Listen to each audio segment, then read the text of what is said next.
여러분 안녕하십니까? 이 설 연휴 동안 문을 닫은 공원묘지와 봉안시설에는 가족들이 미리 인사드린 흔적이 가득합니다.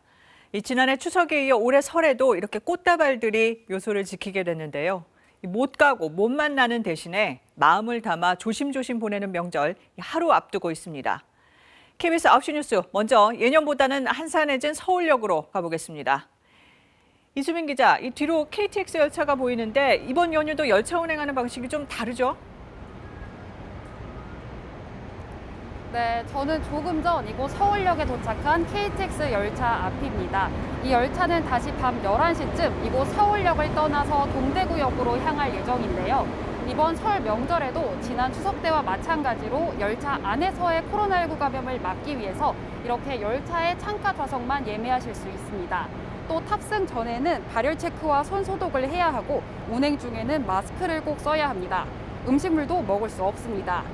코레일도 특별 방역 대책을 마련했습니다. 방역 수칙을 알리는 안내 인력을 하루에 2천여 명 배치하고 철도 사법경찰관들이 마스크 미착용 등 방역 지침 위반 여부를 단속할 예정입니다. 오늘 하행선 전체 예매율은 약 91%인데요. 하지만 앞서 말씀드렸다시피 창가 자리만 예매가 가능하기 때문에 실제 탑승 인원은 지난해 설보다 훨씬 줄었습니다.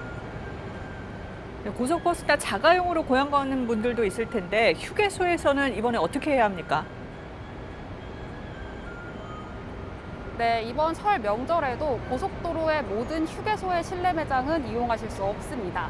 다만 음식을 포장해서 가져가시는 건 가능한데요. 한국도로공사는 또 출입구 동선을 분리해 사람 간 접촉을 최소화하기로 했습니다.